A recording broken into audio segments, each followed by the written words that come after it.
2026 සිංහල අලුත් අවුරුදු නැකැත්සීට්ටුව පරණ අවුරුද්ද සඳහා ස්නානය අප්‍රේල් මස 13 වෙනි සඳු දින දිවුල්පත්යුස මිශ්‍රණානුගා ස්නානය කරන්න. අලුත් අවුරුදු උදාව අප්‍රේල් මස 14 වෙනි අඟහරුවාදා පූර්ව භාග 9:32ට සිංහල අලුත් අවුරුද්ද උදා වෙයි.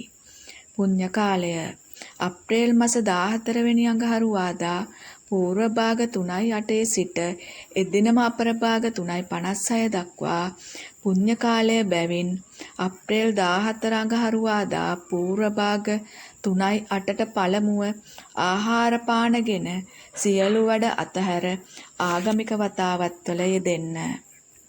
ආහාර පිසීම අප්‍රේල් මස 14 වෙනි අඟහරුවාදා පූර්ව භාග 10:41ට රක්ත වර්ණ වස්ත්‍රාභරණයෙන් සැරසී දකුණු දිසාව බලා ලිපගිනි මොලවා දී කිරිමිස්ස කිරිබතක් පිළියෙල කරගන්න.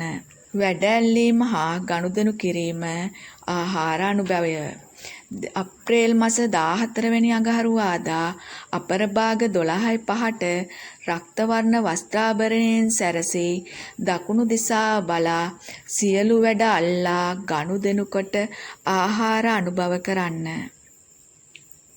හිස තෙල් ගෑම අප්‍රේල් මස 15 වෙනි බදාදා පූර්ව භාග 6:54ට නැගෙනහිර දිසාව බලා හිසට කොහොඹ පත්ත පයට කොළොන් පත්ත තබා පච්ච වර්ණ වස්ත්‍රාභරණයෙන් සැරදී කොහොඹ පත්යුස මිශ්‍රණානුහා තෙල් ගා ස්නානය කරන්න.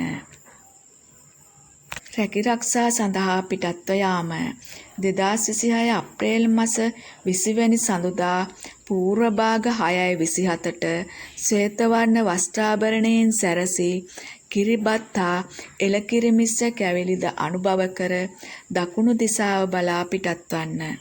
පැළ සිටුවීම අප්‍රේල් මස 23 බ්‍රහස්පතින්දා රන්වන් පැහැති වස්ත්‍රාභරණයෙන් සැරසී පූර්ව භාග 11:36ට උතුරු දිසාව බලවා පැළ සිටුවීම යහපති. ඔබ සැමට සුබම සුබ අලුත් අවුරුද්දක් වේවා.